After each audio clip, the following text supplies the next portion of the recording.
In the public that wishes to talk about anything on the agenda? Nope. If it's okay with the committee, I want to move Donna Robbins up before the school store and the DECA presentation because it's a fundraising request and it'll be really quick. Come on up, Donna. Come on up. Thanks for coming, Donna. Hi. Thank you. Hi there. I am Donna Robbins, and I am a preschool assistant in Pat Chick's class, but I am also a member of the Georgetown Fire Department. And 8 people and myself on the fire department are going to be doing the Lung Association Climb for Air. And I just wanted to get permission from you folks to send out an email to all the staff in the school to seek donations. We want to raise at least $2,500. My goal is $250 for my team, and then the rest of the guys will do the same. We have never done this before, so this is new for us. But we're all really excited. We're all training really hard. And my personal best, Margaret Marr asked me tonight what it takes for people to do it. And she was thinking, 30 minutes to 45 minutes, and some people do. But people do this in 6 minutes. And as firefighters, we will be wearing all of our gear, including our air tanks. So we will have everything on, except for gloves and hoods, which don't weigh that much anyhow. But that is our goal. And my personal, I hope to do, maybe under 15 minutes is my goal. We shall see. But some guys have done it in 6. So that is my request from you, is if I could please send an email. I did give Carol a copy of the letter that I'd like to submit to everybody. It's not in our packet. What did it It say? was on the back side of Was it. it on the back of something that I The missed? email was on the back of the Oh, I'm sorry. I got it. explanation, right. Okay. And just for the new members of the committee, the reason that Donna's coming before you is because there is a policy that says that the school committee has to approve requests for donations that solicit staff or Yes. students. So you haven't done this before? No. I have a friend that's on the Salem Fire Department, Uh-huh. and he did it last year. Oh, he did? Yeah. He did really well. 6 minutes? Yeah, it was pretty quick, and Yeah. he had to. Is it optional that you wear the tank or No, not? you have to. You have to. And Okay. some people go on air. We are not going on air, being our first year. At least not yet. This is until February, so who knows? We may be so conditioned that by February we'll say, "Oh, yeah, let's do it on air." But as of right now, no. But we do have to have our masks on us and have them hooked up to the regulator. But we just don't Okay. have to. Yes. That's great. Yes. Oh, great. Good Unbelievable. for you guys. Thank you. Sounds great. So the chair will entertain a motion to approve the solicitation of staff for the Fight for Air fundraiser as presented. So moved. Any further discussion? All those in favor? Aye. Opposed? Motion carries. Congratulations. Thank you very Good much. luck. Good luck. I will let you know how Yes, we do. please do, please do. Thank you. Okay. Okay. All right. So next up, I think is Miss Marchetti here? Yeah, Liz is here. Do you need to use the presentation as Yes, Yeah. they You do. both do? 'Cause they're gonna Okay. Show the stuff All on the right. screen, yeah. So we'll have Mrs. Ryer come up and then you can do yours right after.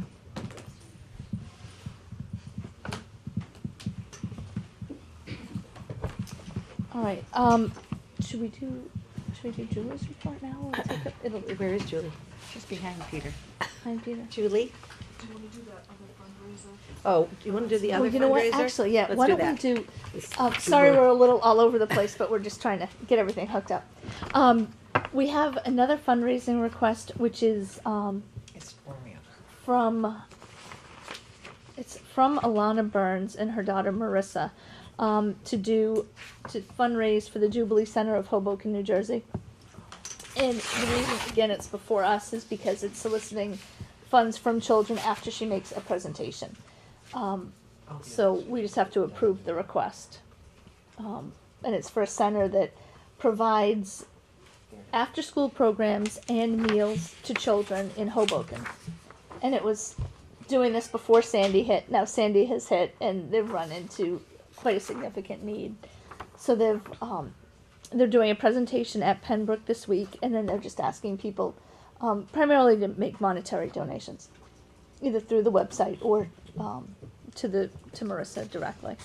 It's a really important need. I just feel so terrible for everyone down there. And Oh they're yeah. they're so close. It could be us. It could easily. I mean, Yes, it could be. and we would want other people to do that For us. to help. Yes. Right. Well, it's also a good way for students to take responsibility for their world and being able to feel like they're helping. And they can make a difference. They can make a difference, Yeah. yeah. Yep. So Chair will entertain a motion to approve the fundraiser for the Jubilee Center of Hoboken as presented. So moved. Second. Any further discussion? All those in favor? Aye. Aye. Opposed? Motion carries. All right. Are you up and running? Okay. So do you want to come up with Decca?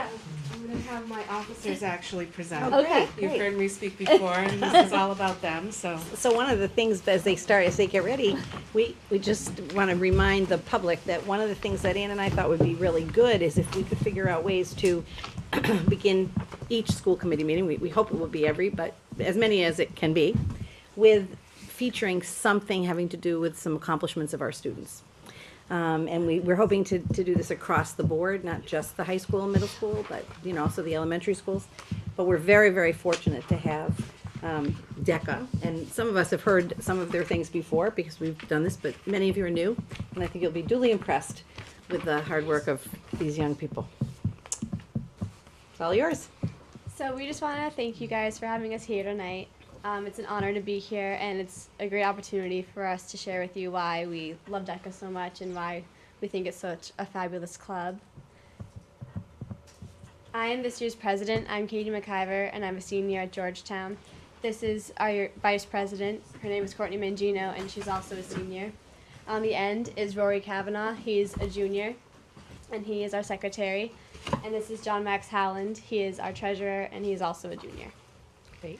And it's all 4 of our second year in DECA. We Okay. did it last year, and we all went to the district competition, which is held at the Ferncroft Hotel in Danvers, and we had a blast there. And Courtney and I were lucky enough to move on to states, which is held in Boston, and it's also a blast there too.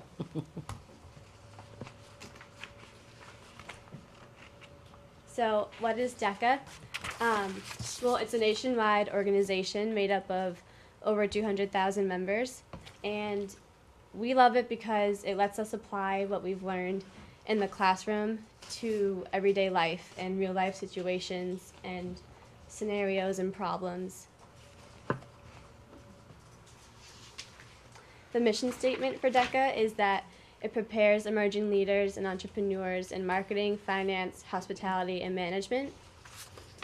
And Thrive is this year's theme for DECA. Last year, the theme was Aspire Higher. And the themes are really meant to just encourage students to be leaders, to step outside of their comfort zones, and to make new friends, make new connections, and just have fun. The core attributes and values of DECA are teamwork, competence, integrity, and innovation. The competence is shown through each competition because only the top competitors will move on to the next round from districts to states or states to nationals. Integrity, DECA builds character and confidence because you have to be able to persevere. Like if you don't make it to the next round one year, you still want to come back and try and thrive for the next round. Innovation, it is crucial to think outside the box because the judges are seeing the same kids, well, different kids, but saying the same thing every time through the rounds. So you want to be able to stand out from the crowd. And teamwork. Our chapter is really a tight-knit group, and we always help each other and support one another through each competition. This is our DECA Diamond. So the 4 inner points of a DECA Diamond stand for integrates into classroom instruction, applies learning, connects to business, and promotes competition. And when you're at different DECA events, you often see kids with their hands up and they're going like this for their DECA diamonds. People are really into that. The 4 outer points of the DECA Diamond, academically prepared. This is because you have to take a business class in order to join DECA, and then you apply what you learn in the classroom to your different DECA events. Community-oriented, DECA participates in a number of different community service events. Professionally responsible, you always have to dress in your business attire because that helps create the business-like environment in real life. And experienced leaders, everybody has the opportunity to plan different events within the chapter. For example, Katie recently organized a successful fundraiser at Barnes & Noble with the help of the rest of the officers. And dates and places. This month is actually DECA month, so we did different things like we put DECA diamonds on all the members' lockers to get everyone involved. We had a Dress for Success Day in school, and we invited the whole school to dress in their business attire and have that DECA feel. And in January, we'll have our first competition at districts at the Ferncroft, and then states in Boston, which will be the overnight for 2 nights, and then nationals this year is in Anaheim, California, so that's fun. It's great. Now I'm going to turn it over to Rory. Hi, Rory. DECA's all about competing and having a good time, and every DECA member has to pick an event to compete in. First year, DECA members have principal events, which are mostly our sophomores, and principal events are somewhat easier and helps you get a feel for what DECA really is in the beginning and when you're first starting out. And there's 2 other events for juniors and seniors. There's individuals, which you're by yourself, you get a situation, 10 minutes to prepare, then you go in and to the judges. And then team events are 2 people events, and you get a situation, you talk it out, and you have your teammate with you. Some individual events are like food marketing, human research management, team events. I was in sports and entertainment last year with a teammate, Connor DeSantis, who's in DECA. And there's also financial services. And another interesting thing about DECA is that we have online competitions. And one thing that we do at the school is the stock market game, where everybody gets like $100,000 to invest fake money, of course, to invest into different stocks and see how it plays out, and it is connected to the real stock market. So like if it goes up and down, and there's 2,000 teams on the DECA stock market, and we hold numbers 20 and 25. Wow, that's great. And, Fantastic. Awesome. if you're in the top 25 for your region, you can earn a spot to nationals, which is in California. So that's pretty cool. Excellent. Fantastic. Other events that don't require role play are written events. They're paper and presentation. You do them all beforehand. There's events from 5 pages to 30 pages, so they can really get pretty lengthy. And they're 1 to 3 people in the group, and you get a scenario beforehand, and you talk it out, and you do all your research before. But then on the day of competition, you'll have a trifold or your poster or your computer, and you'll have a presentation for the judges. And now I'm going to hand it over to John Max. Our DECA written event samples, there are a lot of different ones. There are business operations research, which is more of like a paper that you have to write. I know some of those can get pretty lengthy, but they usually don't involve a role play. Professional selling and marketing, those are more role play, and like they're a mix of a written and a role play, so you have all your work up front, but you still need to act out in front of judges. So that's more for kids that don't like the like thinking on their feet part of role plays, but still wish to compete in DECA events. And there are other ways besides competitions to earn your way to nationals. I remember there was a t-shirt design competition, and if yours wins, you get to go to nationals.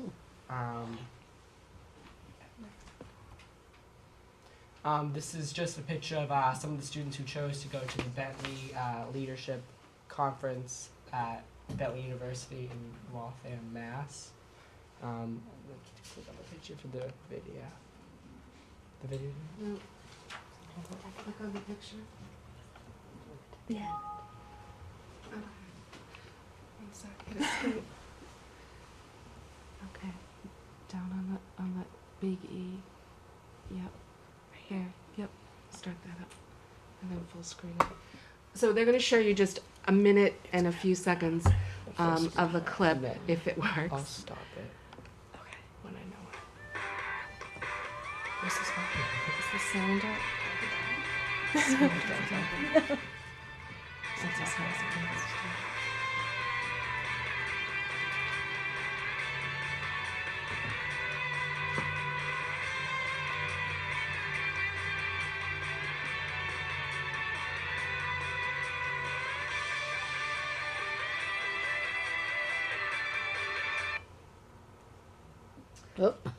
Well, just a taste. That was some of those clips from the conference That's and the right. competition last year. Yes. Yeah, that video was supposed to give you a general taste of what we do in DECA based on our competitions and, you know, the amount of kids and what we really Okay. do besides, like, you know, what we told you. Right. Just click on the last slide, Katie. We just want to thank you for your time and letting us give you our presentation, and we want to allow this time for you guys. Do you have any questions for us about DECA? How many students are in DECA this year? Georgetown. Yeah, just in our club. There's about 45, I 45. believe. So it's continued to grow every year then, Yeah. hasn't it? Yeah. Last year we had over 50 people, but we lost a lot of seniors. We lost like 30 something seniors, so only a few kids were considered like rookies. Yeah. We were 4 of them, so yeah. Right. But I'm thinking the first year you did it, Ms. Ryer, weren't there were less than 20. I know. Yeah. And how many? What year is this? I'm gonna say. 4. This is year 4. Okay, I was gonna say 5. So yeah, it's 4 years. 4. And you can start when you're a sophomore. Yes. Is okay. If you're in a class, an eligible class, such Okay. as marketing, entrepreneurship, management, accounting, so you have to be in a semester elective or business elective. And sometimes, you know, we have students that would like to get in, but the schedule doesn't work out. Mm. So that's a requirement. And once you're in DECA, then you can be in DECA the next year, regardless of if you're able to get into the class. Okay, it's just taking that first class to get Yes. you into it. Mhm. Okay. And you can tell the more kids that take the classes, as a judge, I can tell you when I've judged the competitions, I can generally tell the students who've taken multiple classes because they really can apply more of the the business principles. But every year they look for judges. So if anybody on the committee is interested, did it, right? I am telling I've you, been judged, I yeah, am it's telling a you, lot it of is a fun. fabulous I think I'm gonna do that. opportunity, and Really you is. would be amazingly proud of our kids because it's really quite impressive to see, you know, all of the students that are there. Such enthusiasm. I mean, that little group that you have all when everybody's in the room and all, that is the loudest thing I've ever heard. But it is phenomenal, the energy in the room. So I do urge you to. I have a question for you. Do you ever have an opportunity to hear from DECA graduates after they've gone on to college and what DECA meant for them as they left high school and went on to pursue their careers, went to college?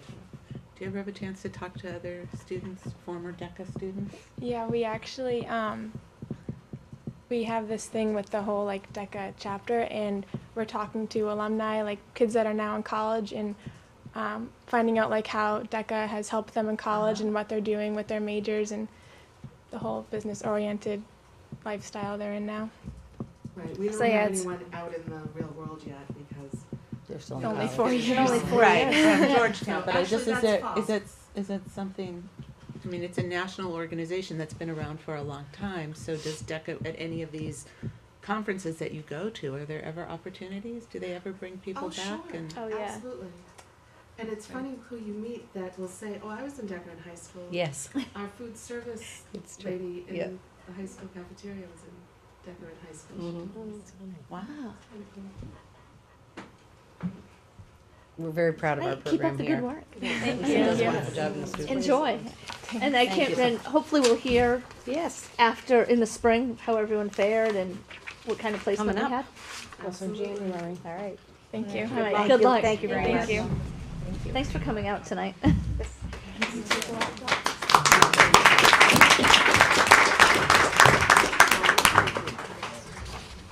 All Yeah, right. they work hard. They work Next up is Ms. Marquetti and the school store presentation. So there's quite a few of us, so That's if okay. you don't That's mind, fine. you Just may pull- just just, stand. or Yeah, just pull whatever. up chairs, whatever you want to Or do. pull up chairs, however you're more comfortable. Yeah, you might want to just pull up some chairs, and that way people can see behind you. Yeah, let me see behind us. Yeah, because you guys are tall. Yeah, just pull up a chair wherever you want to get comfortable. Yeah, you can kind of pull some over here. Yep. It's nice Your that there's seat so might many of still you. work for you. Can always make room for you. Oh, yeah. Yeah, sorry about that. That's a good idea, Rob. Instead of having to string And the other thing, Rob, you can watch it through the TV. When we're looking at you, we can watch it through the TV, so sometimes it's easier than turning around. Right. That's why we're not sitting there staring at you. But, I'm gonna move. yeah. I couldn't fit in my chair. I'm sorry. Got a lot of people. Did you scoot a little bit? You Yeah, go ahead. Okay.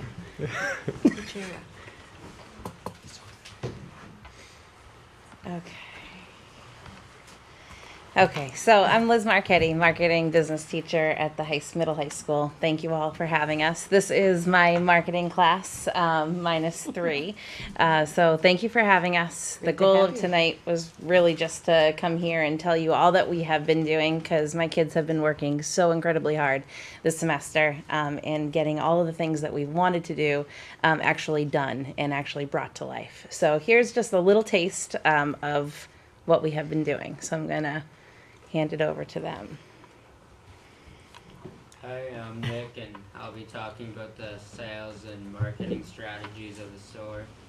So our basic sales strategy is to get trending new items, like for example, bro tanks, hats, crew neck sweatshirts, but we try to keep them at an affordable price, and there's definitely increased school spirit because of it.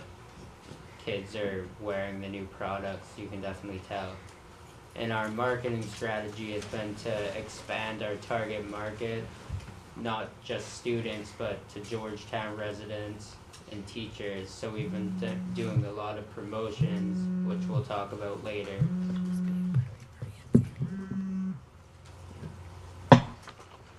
When we order our new products, one thing we want to make sure is that we try to keep our vendors local. It's always good to help out some local Georgetown stores. We work with the soccer shop in Georgetown. We have a woman there who's our vendor, and we can work with her. Obviously, she's right down the street, so we can give her a call and she can come down if she's ready. Because we have been getting a lot more orders this year, especially. We have multiple sports teams, clubs, and different activities like Powder Puff football came to us. The seniors came to us with their class shirts. But one of our biggest challenges was the music department, because it's over 100 kids. You have band, chorus, and chorale. And each band wants a different shirt, chorus wants a different shirt, chorale wants a different shirt. We had to make sure that we get them what we want. So we had a meeting with the department heads of each, the band director and the music department, Ms. LaFlamme. And they gave us a general idea of what they wanted. You know, they wanted to keep it a blue shirt and but we really just want to make sure the kids are happy. So what we did is, using the school's iPads, we made a survey using surveymonkey.com. We handed all the kids the surveys. They took them, and we got it narrowed down to colors, designs. Do they want sweatshirts, t-shirts, long sleeve shirts? So we got like 160 kids to give us their answers, and we got a pretty good understanding of what they want with their shirts. So we gave them a couple ideas, and we now have those orders in process right now. So now, one big thing, and the biggest thing I can stress about this opportunity, the school store is now online. So what you can do is you can search Google, and you just search www.bluecrewsuperstore.com, and it's a direct link right to our website. Or if you go onto the homepage of the high school, and you see this the Royal Lancer button, You click right on that button, and it's a direct link again right to our school store. And what we did and how we made this was we used a site called Rebo.com, which was created by Georgetown resident Carl Norloff, and he was really helpful with this. He came to our class and he helped us. He helped Miss Marchetti. Miss Marchetti helped us. And what he did was he set up the website for us, and he got all the stuff on there, all the products. And the biggest thing about this is that you don't have to go to the store because the store hours aren't always convenient for parents who need to get to the store to buy stuff for their children or Georgetown residents. So what you do is you place the order online, and then you come to the store and get your order when it's ready. Somebody email you or something and say it's ready? Yeah. I'm talking about the new products that we have in the store. So in our class, we are constantly discussing and going over new trends in the school and ways that we can design new products that students are going to want to come in and buy, as opposed to the stuff that we've had in the store for a long time. So before we order and design the products, which we do as a class, we design them ourselves sometimes, and we talk to different groups of students in different grades, different sports teams, to see what they want. And some of the products we designed were the crew neck sweatshirt, and the tech shirt, and the new sweatshirts, and the new sweatpants. So now that the school store is growing so much, we're getting so many more clients this year. Like Neil said earlier, the senior class 2013 ordered their senior shirts through us. The Powder Puff Girls, they ordered their shirts through us. And then one thing that's really surprising is the drama department is ordering shirts through us too. And it just shows that you're not outfitting a sports team or a club. You're outfitting the whole school, and that's what we want to do. And that's why we created the school store, and that's what we're doing to help the school as a whole. Yeah, so you're like a warehouser, right? I mean, that's what you do. Okay. So what we've started trying to do, for a long time, the school store has been for Blue Crew super fan things, like for the Blue Crew, you know, at all the basketball games, all those loud, annoying teenagers yelling at everyone. Yeah, it's always been giving out shirts for that. That's always been our top seller. That's always been our breadwinner. But we've started to expand our target market and go for people that aren't students anymore, but parents, teachers, community members. So we go to things that just say Georgetown on it, just like the shirt on the right there. So we got the team and town support. And we've been talking a little about target market, and that's our target market right there. Students is our nucleus and our aim most of the time, but we are now expanding to parents, teachers, and Georgetown community with those shirts and all that. One of my teachers talked to me about she didn't really want to have a Blue Crew shirt, and she doesn't like cotton shirts, but she wanted to she wanted something that would represent the school or just the town of Georgetown. So that tech shirt that you saw on the last slide was just perfect for it. It was automatic sell.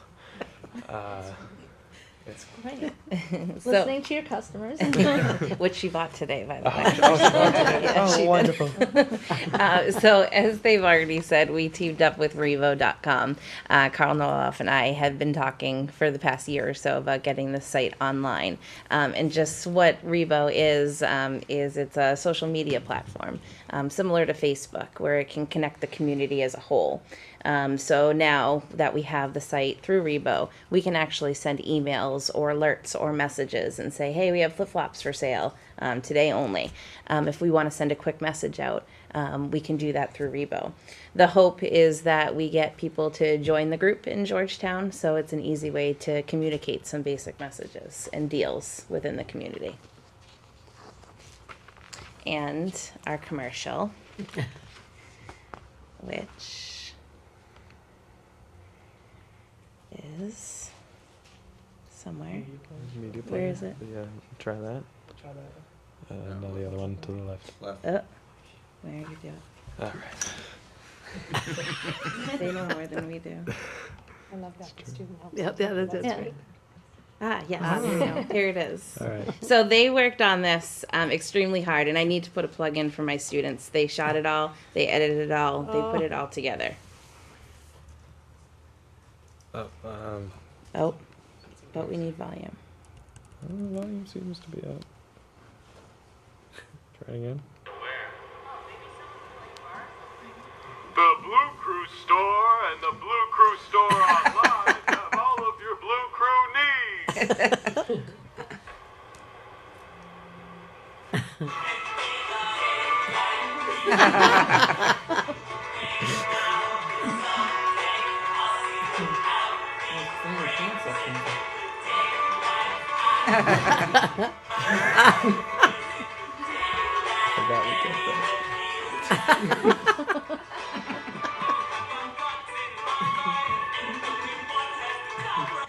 And as a teacher, I think my Very good.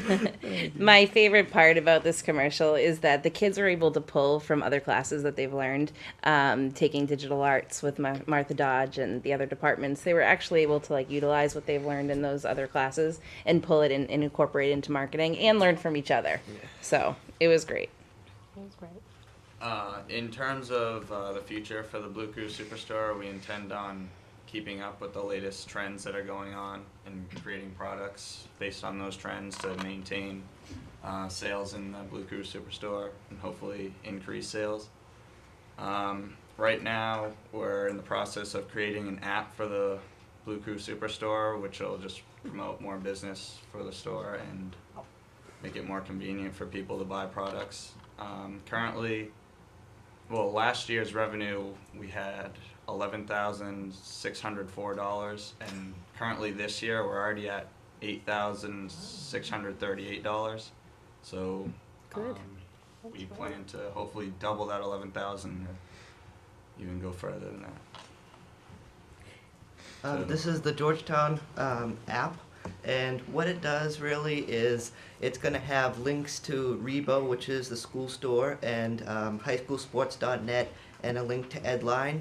And that kind of makes looking on like, oh, what time's a sports game, and when's the next school dance, and so those links help people to know what time those things are, and it engages people into the community. And I think the app is really useful for students because some of them have smartphones and they can just download it really easily.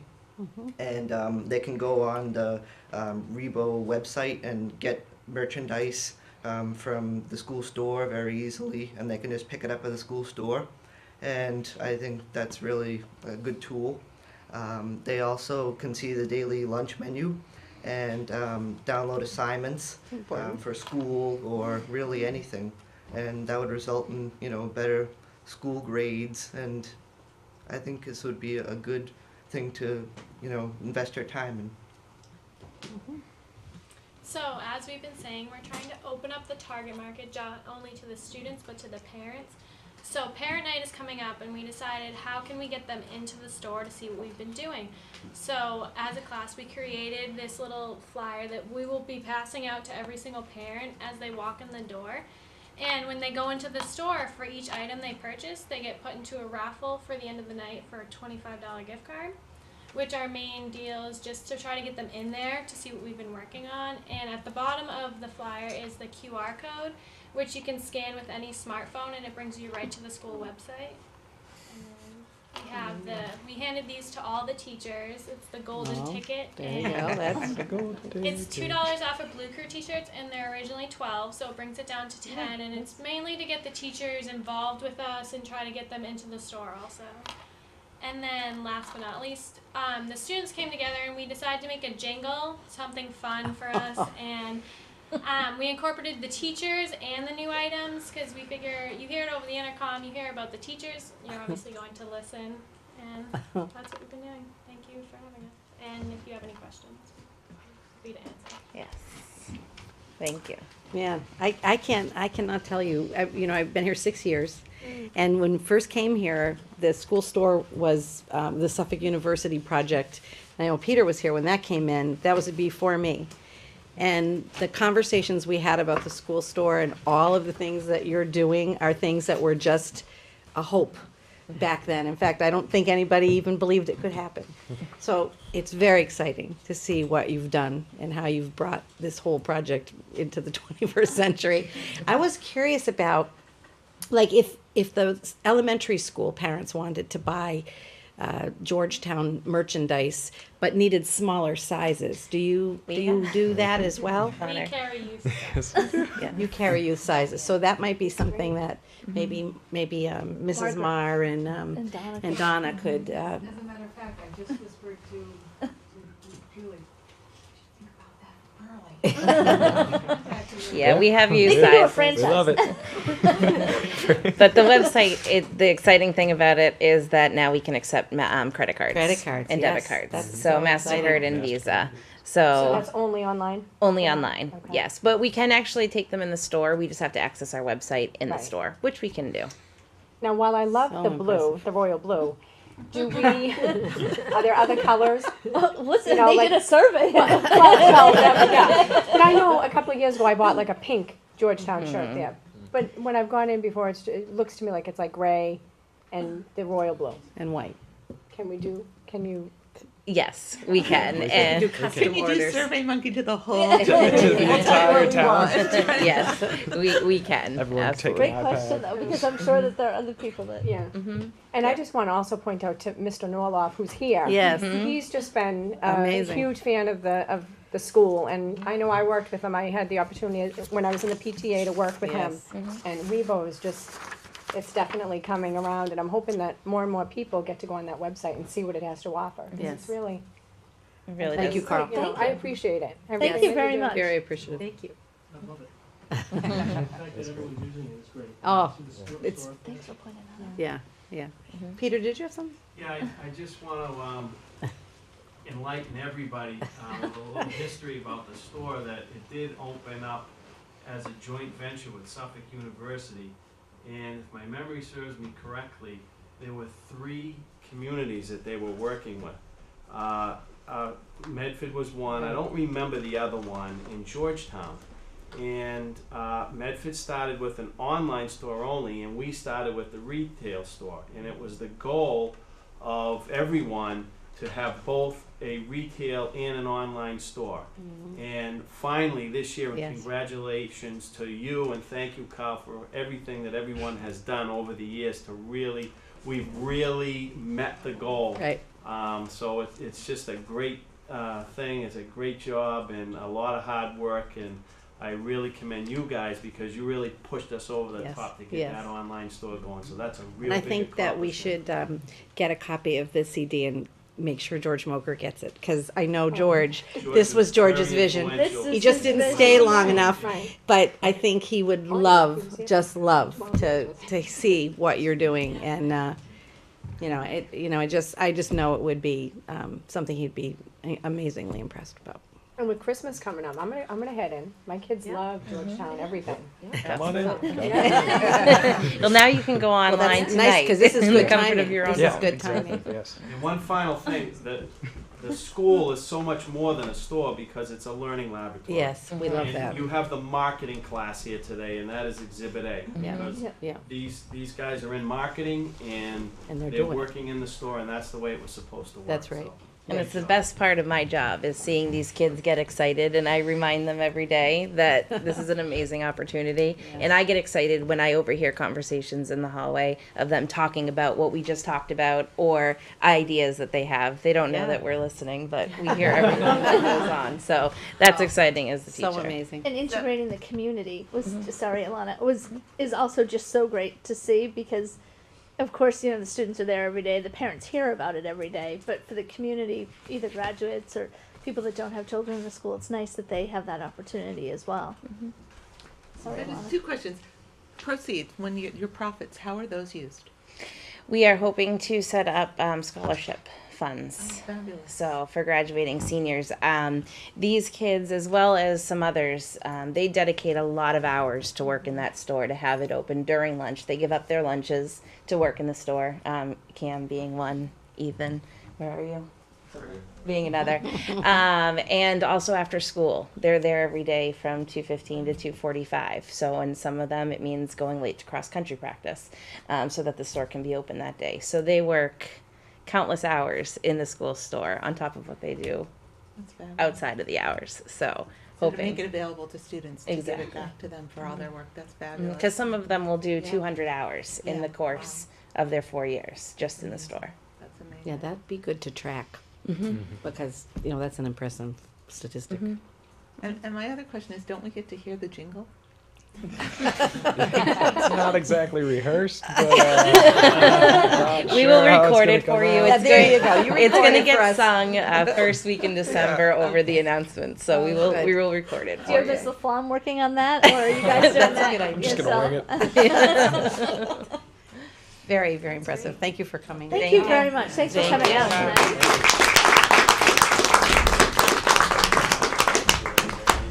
Wow, that's really great. I'm very excited about that. So if there's any question about what great things we're doing with our students, we had 2 great examples tonight.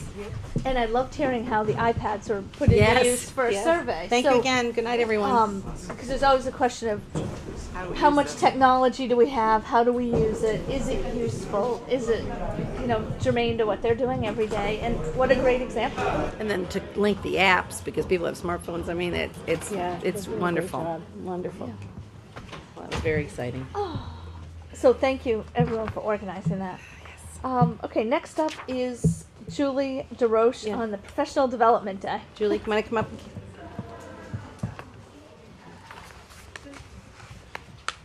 So in your packet is a little summary that Julie put together of all of the things that were occurring on our last Professional Development Day. So I'll turn it over to you, Julie, in case you want to point out anything in particular, and then if Sure. there's any questions. Well, we continued with this Professional Development Day to work on writing across the district at all the grade levels and building in assessments as well. So at the high school, we worked on formative assessments with research for better teaching. And pre-K to grade 8, we worked on writing, different components of writing, building more strategies and skills into the writer's workshop at the elementary levels, looking at lessons, creating units, and some of the work that's obviously takes time, and building in those things is something that we worked on for November 6th, but we were talking today at Pembroke about continuing along that vein, and at Pearlie as well, Margaret, for our January 28th Professional Development Day, because it really does take time to look through the different materials and match those things to the framework expectations, and to make sure that we're targeting all the areas that we know we need to in our new transition into the frameworks. And so we're continuing with that work January 28th. And at the middle school, we worked on open response writing, similar to what we did at the high school in October. And we worked with a person from the Department of Ed who does training for the state. He trains all the state assessors of writing. And so I've worked with him on a couple of committees across the state, and he was very kind to come in and work with the teachers on developing open response questions, looking at student work, taking a look at the content of writing and what the different content areas call for, and matching those expectations to the Common Core as well. So that was a great day. It was a very busy day. It was a very busy day. Yeah. And if you look at the strategic plan, you'll notice that writing is one of our main initiatives, as is implementation of the Common Core. So this, the whole goal here is for everything we do to link back to the strategic goals that we have. Right. And our lessons and units are well on their way. We have a date set by the state to have all of the curriculum aligned to the new Common Core by 2014. And so, we're working on that throughout professional development days and grade level team meetings, whenever we can, department meetings, just to ensure that we are meeting all those expectations. And that's for ELA and math. So there's a lot of work being done, for sure. But I did want to highlight that for you, in case you had any questions about professional development for regular ed. And special ed, we also did landmark training. So we were supporting our goals and our strategies, supporting language-based instruction. We also continued building our work through the alternative programs for trainings and teachers, for tutors and teachers and aides along those programs. We held a district CPI training. Our nurses went to the school nurse training held in Marlborough, and they got a state overview of what the nursing changes would be, or some of the things that they wanted to highlight. One of the things that they did talk about was Triple E and how that's been impacting schools, and so I got some information on that from them, and so across the board we had a lot going on in every school. It was a great day, and so we're looking forward to January 28th to continue this work and to build on that, the strategic goals especially. And Julie, you collect information, evaluation information do from have people, those, right? yes. And then you take that information and sort of synthesize it. I do. I take that information and I go back and I meet with principals and talk to them about, here's what the evaluation showed, and talk to the different planners that offered PD across the district, and make a plan, because what I try to do is work the PD through an entire school year, so it's not just one hit here, one hit there, and they're not connected. So that we can plan for the next PD day and any grade level meetings that we may have coming up, we can use the time for faculty meetings and continue to spread the work over the course of the year. And as principals go through their walkthroughs daily, they look They for know what to evidence look of for. those- Right, it's of important those things to- as well. When you were talking about the Triple E, did anything come up with regards to the future and that and getting kids outside and it's going to be the norm? And is there any- No, there wasn't discussion about that, but I do, right, I wasn't at that training personally, but there was discussion about it because it did impact so many districts in the ways that we had to respond to that. Certainly.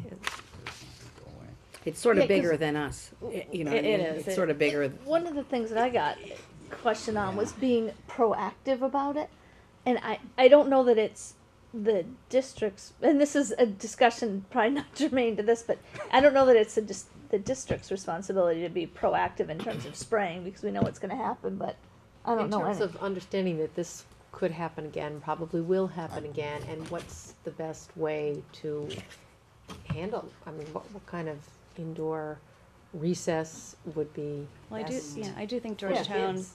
was severely impacted by that, more so than other districts. And so I guess, to think of it that way, you've had the experience and you know what it looks like now, and the principals know how it impacts them and recess and outside Well, activities. I think and- because we were considered as a town critical situation because of the human case as well as the horse case. And I think when you get that question in, I think it probably stems from the fact that the Board of Health had put the ban on from 3 to 9. But then we're in school between 9 and 3, and we made the decision not to send students out. So we said that was a proactive decision because we couldn't 100% guarantee that one of our students wouldn't be Right. affected. But there are people who believe that that was not necessary because that all we really were required to do was what the Board of Health ban required. So I think that's where you get that question. Yeah, no, I just. We did take I mean, we a did more stringent stance on it than next year. was required. But certainly it's an ongoing issue. I think that now that it's in the country, you hear about it more and more. So back to professional development. Professional development. So we have another day in January. January. Okay. And then it kind of aligns to what you've done in the last 2 days to kind of. Yes, that's the last- obviously I wish we had more, but I know. But Well, that's a yes, it discussion that's does. gonna come up when we do the calendar. And that's, it's to continue the work and to make sure that we're supporting teachers and helping however we can with the curriculum alignment that needs to be done, and it's working together on that. Yeah. Absolutely. And the reason why we talk about right, Yes. right, And and I we have to know- work through all of those changes. It's not something that just happens overnight. And I do know that sometimes there's a frustration among parents that, we just started school and we already have, a professional development day. And, we Right, don't it's yet tough. have a full month and we have a professional development day. But it's so important to get it done at the beginning of the year so that you can implement it throughout the school year as opposed Right. to. And it's helpful too to have the time to say, okay, we implemented this, how did it work, when we're all back together again. Right. So, yeah. And it's amazing how many things we do. you know, Yes, during we that do day, a it's lot. a, Oh, it's a yeah, lot it's of, a full for the teacher, schedule. right, Completely. it seems like it's a Mhm. full schedule where people are like, oh, the kids have the day off, and they don't realize that the staff still The has a children are out tremendous of amount of school, work. but Well, I think Right. that's that's why we take a few minutes at this meeting, and Julie has a website on the district site, and this is posted, you know, so that if there are any questions that parents have about, you know, what is going on in the schools when my children are, they have the access to the information. Mhm. That's great. When do you eat lunch? 8 to 11:45, and then you go 11:45. Well, what did we do, like a half hour or something, People right? usually take about a half We an usually take a hour, little you bit. know, but, you know, the teachers are great. I mean, they're there and they're right We should back have at the- it. We should send the kids in to serve you lunch. Could I just ask them, Sure. who takes the district, the technology trainings, the developing district technology trainings? This for year, I sent the technology teachers to the Gillette, I wanted to say DECA, but MassQ. it's stuck in my head, MassQ, the MassQ conference, and it's a technology conference on building up technology in your school and supporting the use of technology in class lessons. And so our technology staff went to that training, and now they're creating small, just small workshops for teachers to use. You know, a lot of the technology that's out there. You know, a lot of people are Web are using Web 2.0 tools, but also honestly just using the iPad in the classroom. How does Right. that work?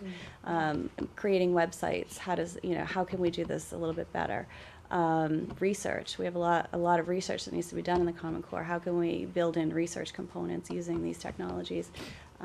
Projectors, but not just projectors. Using the new projectors that are out there that aren't the old ones that cost $300 for the light bulb, but they're you know, they're document cameras, and how do we use the document cameras in the classroom? And so there's a our lot to technology learn. staff, that but would be. yeah, I think yes, I offered think to we have staff. someone that wants. I can see Mary Ann. the I was hand gonna going say. up in the air behind me. Yes. Mary Ann went. I came back from MassQ and I ran into Yeah, she. ran into Donna's office and I said, I'm changing my fifth I'm grade changing curriculum." everything. But that's great. It's and that's, wonderful. That's what you Awesome. So want to see. I spent the day learning, really changing the curriculum and learning Prezi and bookmaking and all of these new Web 2.0 tools to teach the students and the staff. That's So that's great. how I spent my 6 hours. And it was worth it. You loved. Obviously, you loved it. 6 hours wasn't enough, but yes, that's how I spent my 6 hours, and it was really good. Every time Dr. Tanner walked in, I'm like, look what you can do. And Barry went as well, and he was equally Paul excited, went- as Paul went to the high excited. school. Now, what do you do Paul for a went- follow-up in January? Do you have something equally exciting for them planned? I wish I did, but it's really the continuation of But- that work, because that work does take more than 6 Right, no. hours. You know, it's how do I change everything to support this new It takes so mode. long to learn, like how to have them use Animoto or something to make videos. Like it takes a long time to learn an app and then how to teach them how to actually make a video. It's not just learning That's the value of going to a app. conference. You It's see what's actually out there. incorporating it. You know, I'm pretty fast at that, learning it, and then turning around and figuring out how you're going to teach it. And sometimes that takes 6 hours for me to do. And so that's how I spend my time. Great, I'm glad. The other thing It's about nice the- to hear And I'm so firsthand. glad that you're here And tonight. the other thing about the Thank you. MassQ conference is that there's all kinds of vendors there. They have every vendor there. So, you know, with the Pembroke project, one of the things that's going to be discussed is how do we want to spend the $1,200 per student. So they came back with all kinds of information about what's new, you know, current, you know, what kinds of things should we be thinking I for. took helpful classes. It's not just technology. vendors. I took classes. Yeah. Right. Yeah. Right. And other, you know, so it was actual, you know, Yeah. hands-on classes, not just vendors. So it was great. Well, thank Just you. made my night. Thank you, Marianne. Thank you, Julie. Wow, we have the students showing us I videos that we know. made. We had someone that actually went and learned how to use this, make them. And it changed their class. And it Yeah, it changed did. their teaching and learning. That's right. Very exciting. All right, moving right along to line item transfers. Just flip to that. All right.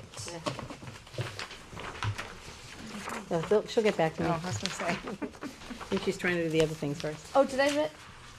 I'm sorry. No, let's keep going. You know what it was? It's I easier to go skipped. back. I skipped down to school reports from. Yeah, it'll be easier to go back, I think.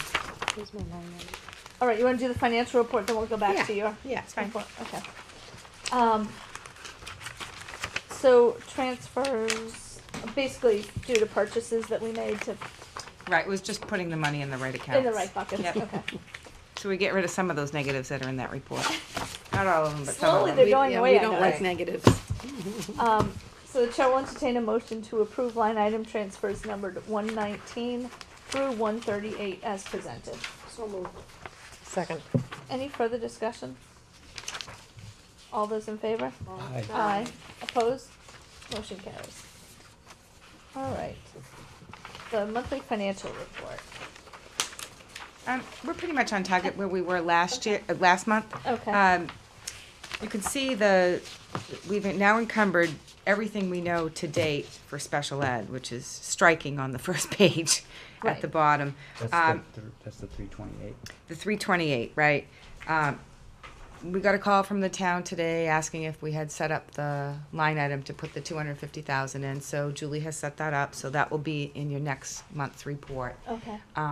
And that will be a standalone line. It will fall under the outside placements, but it will be a standalone. I don't know how she titled it, but you'll be able to recognize that it's the money from free cash. And right now, we have almost $300,000 available in circuit breaker, so that negative 328 will become around a negative 28, and we'll probably move that encumbrance over to that $250,000 line.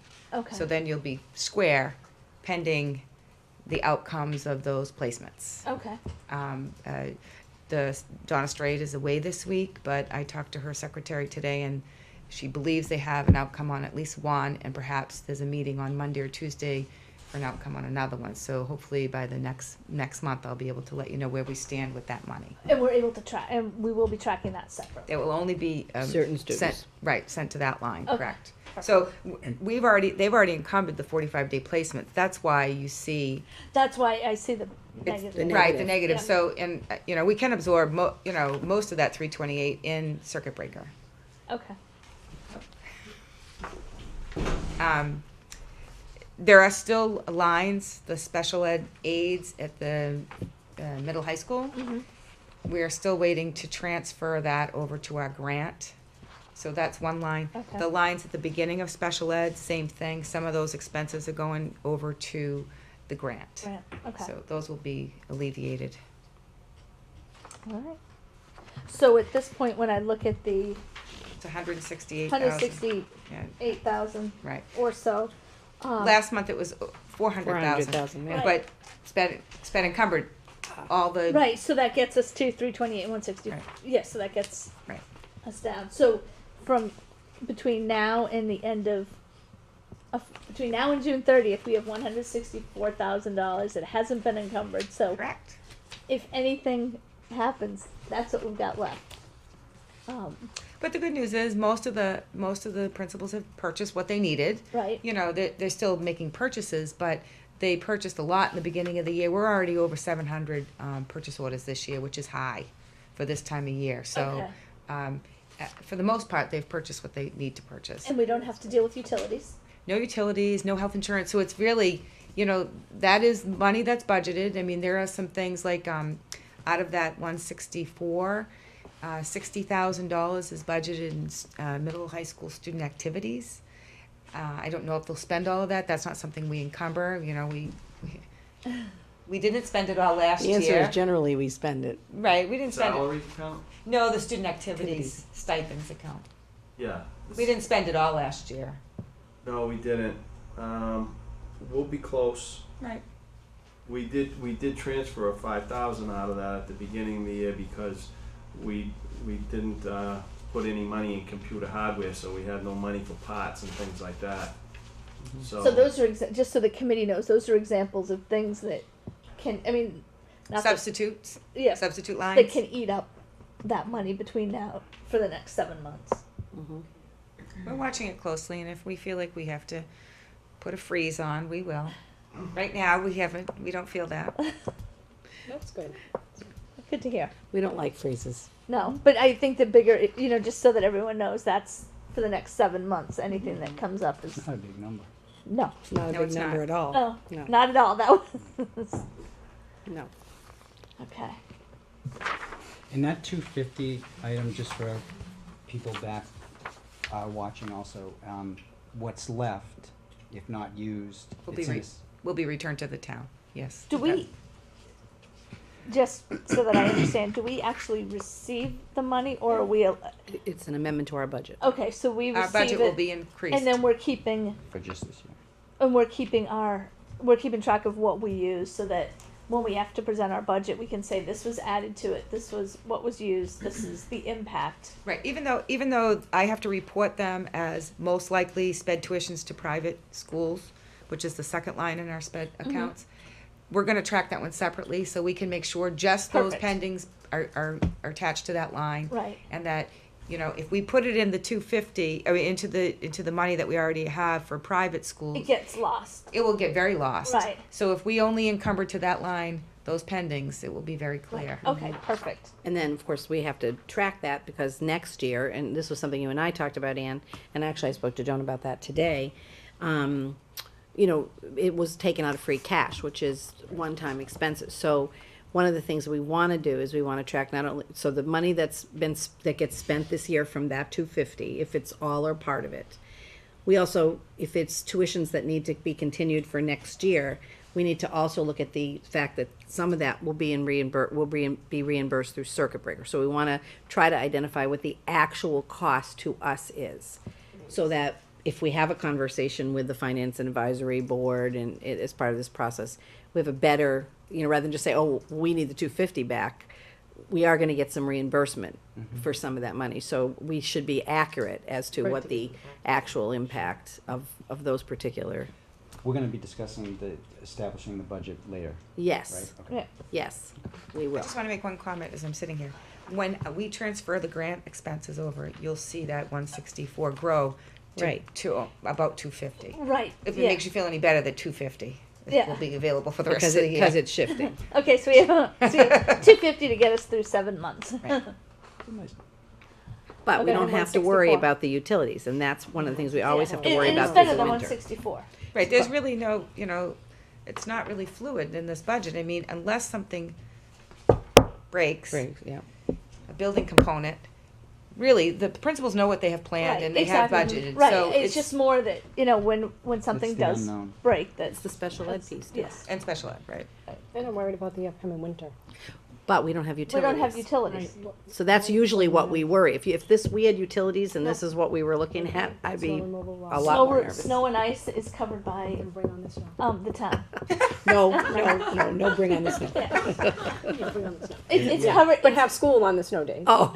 It's covered by the Very town, nice. but then it's billed, not technically billed back to us, but it's allocated Okay, back to us. us, yeah.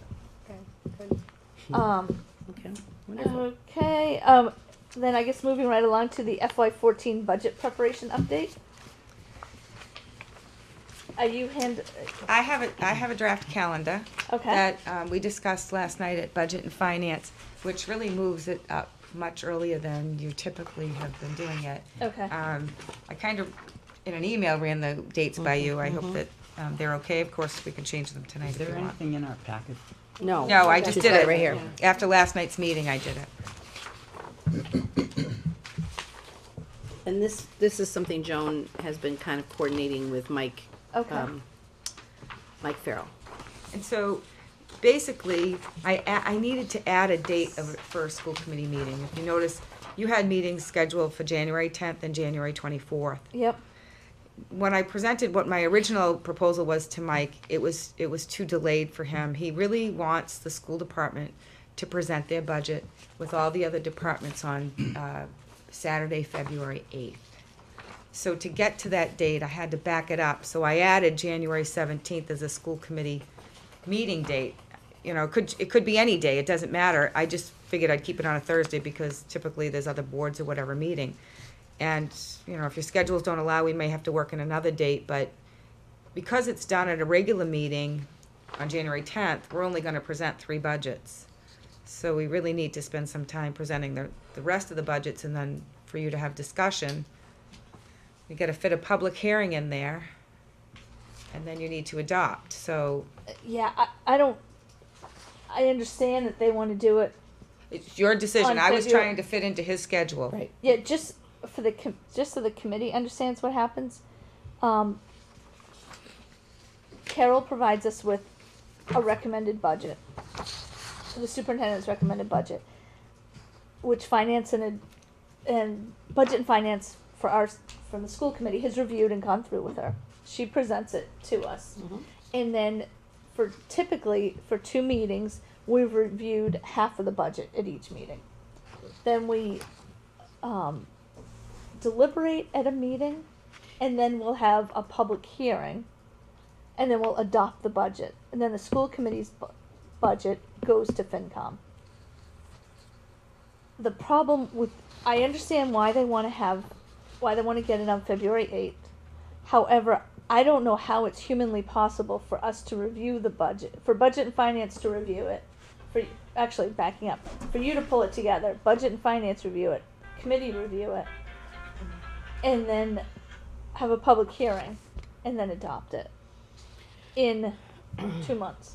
Well, I had originally proposed to have your first meeting to review the budget back in December. Carol thought that was too aggressive to do. Yeah. You, So you we- don't know anything about state funding, so I Right, just but we don't know anything about state funding That's why this until doesn't make me happier either. February. That's Right. why this doesn't make me happier. That's why we've always done it the That's- way we've done it okay. before, I which didn't is know to that. not start talking about it with the school committee till late January. We spend the February meetings, we adopt by the end of the month in February, and it goes to the FinCom. And then generally, and I think they're changing their structure a little bit, they used to invite the various departments in throughout the process, and we were always last. The last one to come in. Because, again, we don't know anything, we will not have good numbers here, and so what we don't wanna do is put together a budget, well, it's just, my experience is that the first number you come out with is the number that sticks. And that we're And you reconciling can't go to. back after the fact and say, oh, gee, on second thought, we want more money, we need more money. So- Where's the disconnect in trying to put together a schedule like this versus the reality of we don't have the numbers by this time? I just found out about the February 8th today. Me too. So That's a new date I'm for gonna me. call Mike. I'm gonna have to ask Mike and Andy Well, and just. I can just tell you that I sent the Yeah, Joan's original. been really working on it. Yeah, no, I don't doubt. I can that- tell you that the original schedule we did together right. had you voting on the budget February 14th, I think. So it would Second give meeting you of the month, that's right. right. And I sent that to Mike yesterday. I don't know what day, Tuesday, I guess, and to say, this is much earlier than it had been in the past. We're really trying to get in and to try to adhere to your schedule, because he had never given me a date. He had just said earlier than last year and tried to get the schools in at the same time as all the other departments. So when I sent him that, he said the 14th was, in his opinion, too late because their recommended schedule that I don't know, he recommended or who recommended, was to have all the town departments present on an all-day Saturday meeting on February 8th. So that consequently made me move up the schedule. And what's, I think we do need to talk with Mike Yeah, about it. because- And I think the reason we have to talk about it is because when I sat at the department head meeting with all the other departments, Mike said the process was going to be pushed back much more than it had been in the past. Now, maybe he had the other departments having their submissions to him much earlier than he's now having. But when he said that, it led me to believe that the process wasn't going to start being reviewed by FinCom until March. And this is early February, so this surprised me when I heard this February date. So I think maybe we just need to have a Yeah, conversation. Were we given any direction in terms of level funding, level No, I services? asked about that too at the department head meeting, and Mike said he would ask, but at this point in time, there was no direction given in that way. Because last year, remember, we were told level service, we gave level service. Yep. We had to include that 168 in grant funds because it was going That's away, but level it still service. represented level service. We didn't cut the 7 positions that were on that. But then the end result was we got 2.2, we got a 2.2% increase, not even a 2.5% increase. But what I think we requested at the time was, please, if it's going to be, you don't want any departments to come in any more than the 2.5% growth that, that the town might be, allowing for, then just, you need to tell people that. Because we would have looked at it differently perhaps if we had made our initial submission in that. So I do think that we need some direction, and that's something that we could ask Andy for. February 8th isn't gonna work. I guess direction is one way to describe it. I think communication is the word that comes up for me. Mm-hmm. I think there needs to be a Mhm. little bit more clear discussion. Yep. So this is a draft. We can take a look at this. Yeah, we'll have to take a look at it. Our opinion is we can make it work. It's just much more aggressive. And again, whether we can make it work or not is less important to me. What's important to me is I want the number to be real. Well, I want the opportunity to have the right information when we. Well, the concern That just seems like common sense. The concerning Why part would is you go with the number that you are certain is could going to change? when are we looking at getting any funding, like any state numbers? Usually not till the end of February. Which is why we're usually in March when we Yeah, submit our budget. absolutely. So, I mean, the number we come up with, honestly, we could come up with a number this week. Won't be any different than the number we're going to come up with on February 8th, but the real number we'll have at the end of February. Right, Massachusetts revenues are down right now. And we have, we have to know what required net school spending is, because we sort of hover around that. That's not available at this point in time, so, Okay. obviously, and We'll then. have to we'll have to we'll get have some but that's a more draft. clarity on that. Okay. Okay, wonderful. Perfect. Thank you, Joan. Thank you for finding that out. All right, Carol, do you want to So go very back quickly, to let's go to, the first was the Oh, Pembroke Building Project. So we had a building committee meeting, just this week.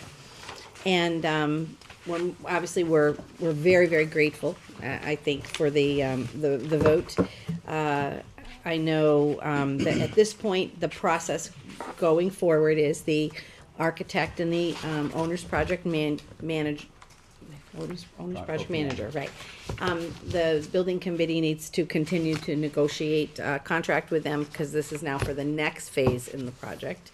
So that process is beginning. The next stage is something called design development, which is now we take the schematic design and we really, really look at it carefully. So we pick colors for the school, we determine what furniture we're going to need, we talk about what update technology, we talk about what the landscape will look like, we talk about all of those sort of nitty-gritty details, which is actually the fun part. And that process will go pretty much most of the spring. And then bid specifications will begin to be developed after those decisions are made. And then I think they talked about putting the bids out in the summer with the anticipation of getting getting information back in the early fall. And then at some point shortly after that is when bids would be awarded, and then the construction phase would begin. And that process is about 18 to 24 months, and the target date for moving into the new Pembroke is September of 2015. And So, I thought it was November. what? I thought the completed construction was November Uh, 15. 2000. Well, I thought my understanding was that we were supposed to be moving into the school in September of 2015. We can double check that. But I think the completion might be the demolition of the building. Building. That's all part of the project. That was exactly what that was. Yeah. Yep. Yeah. That's exactly what that Yeah. was. Yes, because we're gonna move the students in and before we do take care of that. And then there's probably several months of work because then you're gonna develop a field there, a couple of fields, and so there's work beyond just when the kids move in. But, many people have been asking me, so when do we break ground? When do we break ground? Because they're pretty excited about it.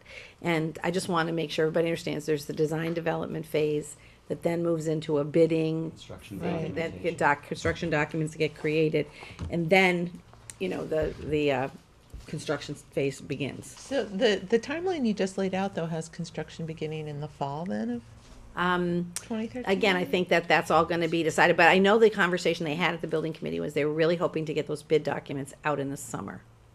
Because it just seems to me that I'm just concerned about disruption to learning. I mean, a lot of building, once the skeleton is up and all of that external stuff is going to be happening inside, and it's Yes. not going to be disruptive to the current Pembroke. But anything, any kind of, I mean, clearing the woods back there and site prep, and just until that building. Yeah, Has a we don't skeleton have up, I that. think That's that's part of gonna this. be- That's part of this design phase. That has not been fully fleshed out. I've not heard any of the plans for that, and certainly that'll be our advocacy when we're represented on the building committee. Is, you know, let's just make sure, because they're mindful of the fact that they don't want disruption either, but it's going to be disruptive. And There's- construction is fascinating to Yeah. kids. Yes, it is. Especially that age group? Yeah, they're going to Oh, want to yeah. be out there watching. There's going to be big trucks. There's Well, going to it's be. actually quite far away from, you know, I mean, Yeah, it where is it's going to be occurring is really quite far away from where the students kids will be. are. It's are essentially the spending their time. back of the teacher's parking lot now. Right. It's in the woods beyond the teacher's parking lot. So, you know, I think some sensitivity though. Trying to teach when there's construction Oh, yeah. out your window is. No. Not I any had to fun. teach once when they had some boiling stuff they were putting on the roof, and yeah, it was terrible. But you know, I mean, sometimes you have to do it. Rob, what were you going to say? No, you just said it. That the project being built in the woods, there's a fair bit of difference in separation. Okay. And if it had been built in the fields, it would have been separated by a fence. Right. So I did put, for your benefit, in the orange notes, the note I posted on the website. Because I do, you know, I do think, you know, we're mindful of the fact that, you know, there were many people who came out in support of the project, but there still are a good portion of the townspeople that have concerns about it and maybe weren't in full support. And I think we shouldn't lose sight. There was a lot, I thought, some interesting conversation that came out in the whole very respectful discourse and debate that happened, I think, throughout that whole period. And I think some of those things are things that the building committee is going to want to consider in their deliberations going forward. Where are the dates and times of the school building committee meetings posted? They are posted on the town website. On the town website. On the town okay. website, and they are public Right, meetings. because I think that people are. And they're very interesting. And they're going all to wanna- televised. Well, I would say 90% of them, Are maybe held even here. more than that, are televised here for that exact purpose. You know what So- might be a good document to put on that would also be the schedule that the architect generated. For the, He had everything going from DD through CD. you're talking about for going forward now? Yeah. I don't have a copy of that, but we could certainly get one. I came into that meeting. Yeah, I've got a copy, but I don't Okay, have it with great. me. That, I would like them to put that on a bigger sheet too, though. I mean, you cannot read it. That is not readable in that current format. But yeah, it is. Even with my glasses that help me magnify, I let's- can't read it. So anyway, you know, I just want to make sure that we don't lose sight of the fact that, you know, there still are a lot of people that are, you know, watching the project and hoping that it's going to be as valuable as we believe it's going to be. We want it to be an asset to the whole community. To the whole community. and the And school we building. know, we acknowledge We'll that work these hard to make sure that financial happens. times, I know that decisions were not easy, and that it is requiring a great deal of sacrifice for everyone. But we are incredibly, I think I speak for the committee, but I certainly speak for the administration, staff, and myself, that, you know, we're very grateful for the support. Very. Again, I'm not sure there's ever a good time to undertake a project of this scope, but I think we need to do everything possible to make sure that this is a building that the community can be proud of, and that, you know, it does what our students need it to do, and that there are places in this process that the public can participate, and I think we should welcome and invite them to participate. Yeah, going forward. Okay, so that's what I wanted to report on the school building project. And then in terms of the strategic plan discussion, I did put in your packet a little template, because I'm trying to figure out how to collect quick information from you. Survey monkey.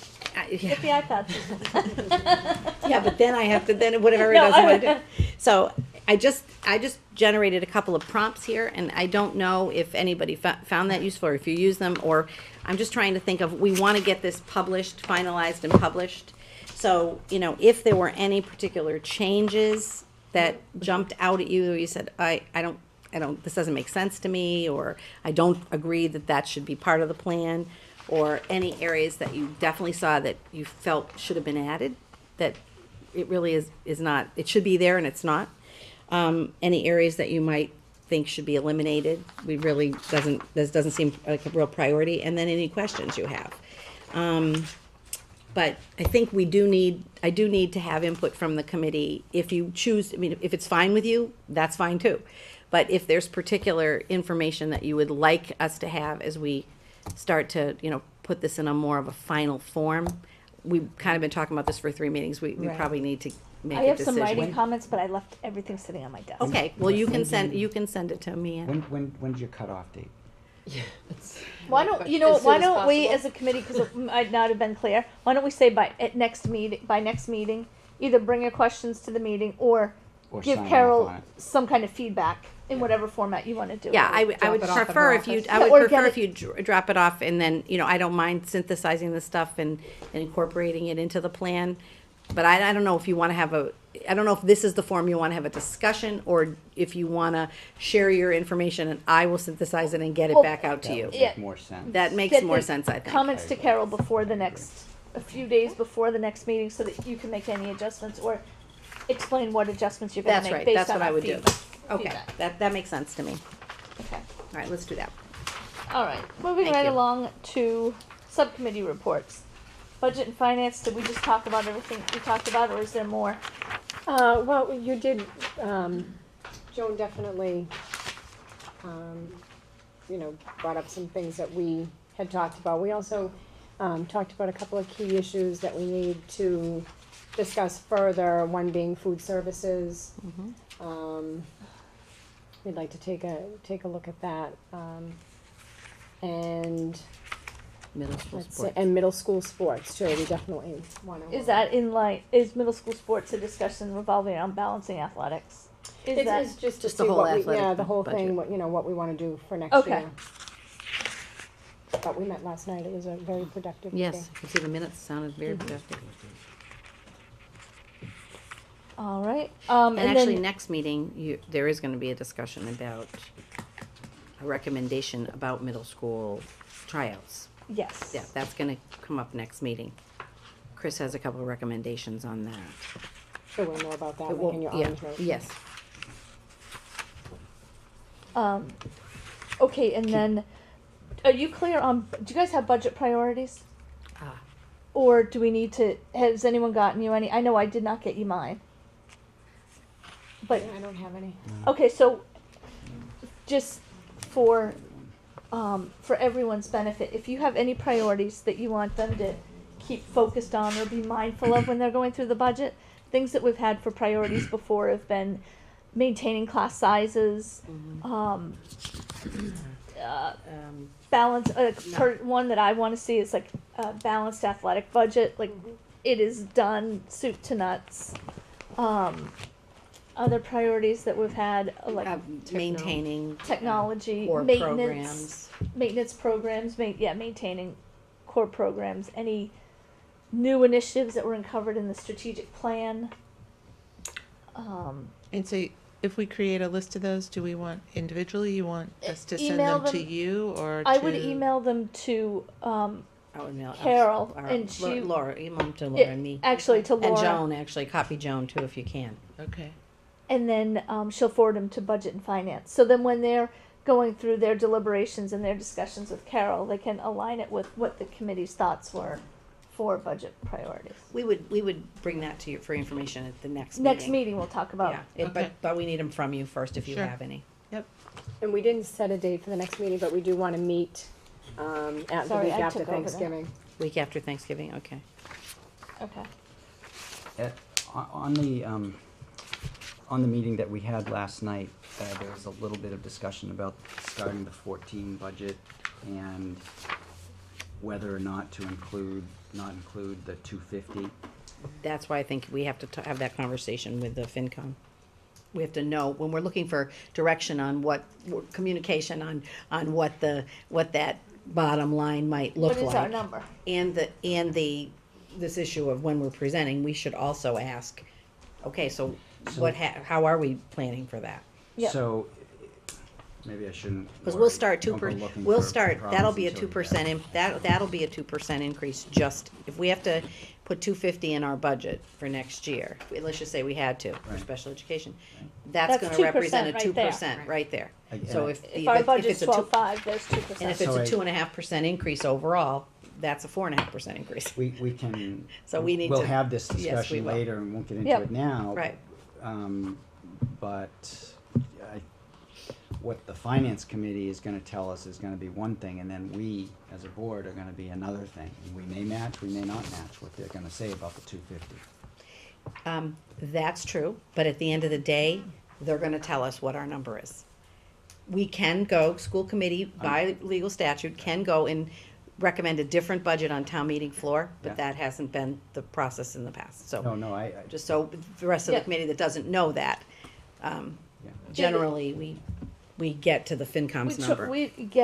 We're just looking for initial guidance as to whether we want to do level services, level funding, and how this 250 is playing out Yes. versus our foundation budget for this year. Right.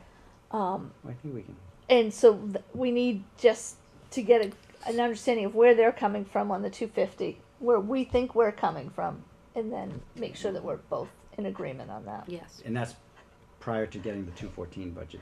Yes. Correct. Because Yes, that's- we yes. need to know that. Right, but we Yes. can still work on getting The putting other all the stuff. Yep. pieces together. Yep. I just wanted to kind of highlight that. Yep. All right, so budget, is there anything else on budget and finance? Governance. Governance. Hi. Yes, we just had a meeting yesterday, right? It was yesterday morning. And we discussed KEB, which is public complaints about school personnel. And we had noted that we wanted to delineate a smooth, clear, understandable process for parents to know, how they should proceed if they have such a complaint. And we're working on that. We did consult with Naomi Stoneberg, and we're working on that. Good. Oh, that's a good one to get going. And then the protocols, we didn't get to that, but that's something. That's that also we- on your list of things to do, right? Because I think one of the things that's Right. missing, The and I'm operating protocols, right, we digressing. didn't get to it, but yes, it's. Yeah, is I think people tend to get confused as to what the school committee has jurisdiction over, for lack of a better word, and Right. versus what Carol has jurisdiction over, and it's. I mean, it's. This is a one. I can understand where the confusion is. I can too, yeah. I mean, I can. Oh, absolutely. And you walk into somebody at a baseball field or a soccer field, and they'll say, "Oh, why didn't we, do this or do that?" And it's like half the time you don't even know, and it's an operations issue. So it's hard for them to always understand where they're supposed to go with Right. comments and questions and things. So I think it's good to get the protocols This, out there. yeah, one-page operating protocols has been approved by MASC. In fact, they, by the Massachusetts Association of School Committees, they did participate in bringing it together. It's on the Linfield site right now, which kind of leads me into the public relations subcommittee meeting, because we also had that. Yeah, nice segue.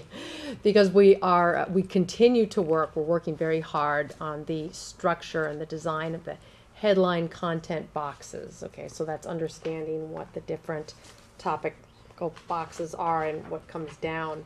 And that operating protocols is one of those items that we would like to see on the website. For the school, under the school committee. Right, under school committee, yes. All right, excellent. School building committee? Did we touch on that? Yeah, no, Does that? I think pretty well covered it. All right. When is your next meeting? I think the only thing I would add to that, perhaps, then, is that while nothing has been formalized and everything is still going through the committee, it sounds like there's a good chance that there will be some subcommittees formed as part of the larger committee to help expedite the process, but also to take advantage of expertise of different individuals on the board. And, there's a likelihood that I will be going on one of those committees. That's the only other thing I think I would add. Okay. And there hasn't been another meeting scheduled yet. There hasn't. Okay. All right. Old business. At our last meeting, we. Oh, I'm sorry. Yeah, I'm skipping all Also over. safety. You know what? She went from governance to public relations, and I knocked off negotiating. Okay, so negotiations, we met October 30th. We reviewed the current review process within the district. Okay. Talked about the one for next year. Carol gave us some great booklets to read, so I've been flipping through that. We are gonna meet again on November 20th. Okay. Okay, and that's with Joe and Mike. And then we also met GISA on November 7th. That was a very productive meeting too. We reviewed the ground rules. We agreed that both sides would bring forward the proposals for the next 2 meetings. And we scheduled the next 3 meetings, November through January. Great. January. Okay. Perfect. And you will Safety? Yeah. be stepping back in. I am stepping back in. The only thing is Tuesday I cannot get to. The 20th? Yeah, the 20th. So either you can have it without me, Well, we can see if we can change this. or we It's can enough time. see if we can change it. Well, It's the let's only see. one that I just can't. All right, well, let's check it out. reschedule that. Because it's just Joe and Mike, so maybe they can be a little flexible. We'll have to see. But the other ones I can do. Do you have these dates? Did you look at the Yeah, I saw it in your I In saw the it. minutes? Oh no, you know what I saw on the back of the agenda. Oh, okay. Yeah, so those are good. Okay. Do you wanna, will Laura? Yeah, talk we'll to try to. Jen, Yeah, we'll try to. reschedule? Yeah, the We'll 20th. try to I get just it. can't. Okay. Okay, old business. At the last meeting, we accepted 2 donations for smart boards, and we weren't sure if they were anonymous or not. So this is just thanking the people again. Mr. and Mrs. Upite,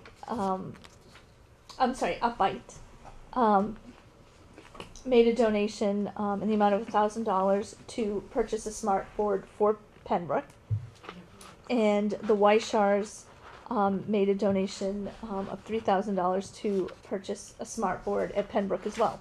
So we accepted their donations anonymously, but publicly would like to thank them for their Thank you extreme very, very generosity, because without them we wouldn't have nearly as many smart boards as we have now, which we really appreciate. The next was a Kiev update. Well, this is a follow-up. Yeah, because we had asked about, because some of the numbers just We asked about the didn't seem to budgets, make yeah. sense, but these seem a lot more reasonable. The only thing that I had, it's not really even a question. I noticed the grade 5 celebration fund donation under grade Yes. 6. I would just like, going forward, I'm extremely grateful for the generosity of the parents Yeah. for this, and I think it's wonderful. I just think it's a very large amount to be carrying up to the middle school. I think so. I don't know how to best do this other than somehow get a budget established for the 5th grade celebration, and understand once we hit the fundraising number, we're done fundraising. Donna, do you want to talk about that? Because Yeah, I we know just you've got a we just process met this with year. the 5th grade committee, and that's basically what we've done. We've priced out every expense that we're going to have going forward, and everything's just what we're going to make is what we're going to spend. Okay, because I mean, I think it's great that they raised all that, but that's just a lot to be bringing forward. You know, when you look at it. Last year's 5th grade. Yeah, from last year to Yeah, it was come up. 2,000. Yeah, What's a lot of fundraisers? almost they do. $2,100. You're doing a lot less fundraising, right? Yeah, we've done one, and we're only doing a Valentine's dance, and that's it. Which is great. Thank you very much. Thank you, Donna. So that's why we had Kiev in here, and this seems to make more sense. Okay. Based on the numbers and based on what we've been doing in the past. Yes. So that's good. So we need to accept the PTA Camp Kiev donation.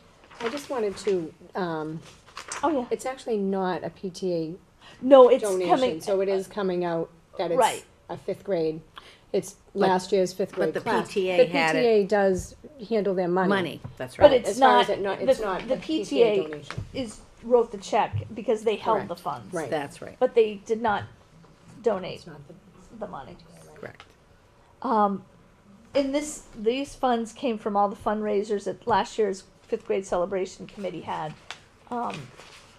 and the funds were used to send the kids on a field trip at the end of the year, pay for the celebration itself, and provide a class gift to Pembroke. And T-shirts. They buy the kids T-shirts. And T-shirts. For the year-end for towels. I think they had enough money Oh, last year to boy. do the towels. But are you planning on the towels this year, Donna? Ice cream party. All they, Oh. all they do. You meant yogurt party, right? Like frozen yogurt party or something. All we do is they pay for the field trip, the class gift, and then T-shirts, and then decorations for that day, and refreshments afterwards, which is a cupcake and a bottle of water. So the total cost is about $25 per student if we were to cost that out. Now, will the license for the play also be part of that, or who pays for that? We've already paid for the play. Oh, okay. In the past, hasn't In the that? past, they've donated money for the next year's play. They've Okay. raised enough money that they would say, this is a donation for next year's play. They Okay. didn't do this past year. Mhm. The money went on to the middle school. Okay. It depended on the group and what their decision was. Sounds like it's very well aligned this year. Dr. Tanner's Thank working you. very well with them this year. So we are going to accept the I'm going to entertain a motion to accept the donation. And the check is from the PTA, but the funds are the funds that were raised by the 5th grade celebration committee. It's not a donation by the PTA. Right. It wasn't through their fundraising. It was just a place for them to hold the money. And the funds they're not being treated the same this year. Right. Okay. They're coming in as they earn them, they're coming in. Okay. To the school, right? To the To- district. to the rather than district. the PTA. Right, Okay. so that the PTA won't have to hold the funds anymore. Okay. So the chair will entertain a motion to approve the $2,083.39 PTA donation from the 5th grade celebration committee as presented. So moved. Second. Any further discussion? All those in favor? Aye. Opposed? Motion carries. Okay, next up is the acceptance of policy GBEB staff conduct. And these are just revisions that you're going through as part of our overall policy review. So what, I'm just And so it reminding added- myself, is this, what reading is this? It's a revised policy, so Oh, there's no perfect, reading. okay. And it's just the adding line 6, which is strict maintenance of confidentiality and district confidentiality. Yes. So the chair will entertain a motion to accept revised policy GBEB staff conduct as presented. So moved. Second. All those in favor? Aye. Can I ask a question? Oh, sorry, yes. So when you make a change like this, that involves staff, how are staff notified about this change? Well, in that case, I have regular meetings with Joe. I would notify Joe Patella of that. And then when the principals get copies of the new policy, like if there was a change in a homework policy or something that involves staff, they would talk to their teachers about it. They would let their teachers know that there's a change in policy. Okay. This particular one, because there'll be a confidentiality agreement that goes with it as a Right. you know, as a format. At the beginning, ideally, what would happen at the beginning of the year when the principals have their faculty meetings, they have a faculty handbook, and like they review things like the sexual harassment policy, they would do, this is where they would review this policy, and then people would sign off on it as, just like they sign off on the sexual harassment policy. It's one more policy that, just reminds people of the importance of confidentiality. And I think the principals generally talk about that with their staffs already, but now it's in a policy. All right, so we had a motion and a second and a vote. Anyone opposed? Oh, okay, motion carries. Next up is a turf field discussion.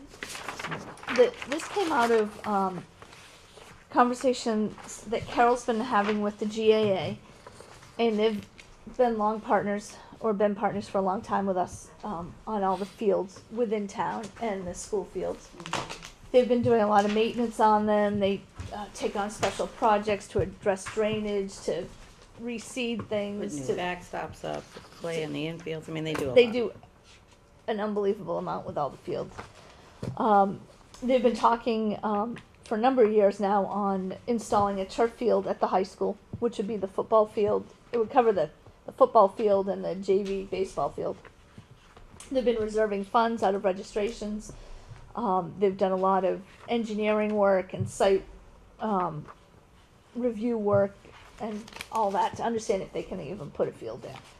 Apparently they can, and and we've been supportive in the discussions with them, and they're going to be going to, make sure I get this right, the CPC is going to be requesting funds with Park and Rec to get the field funded.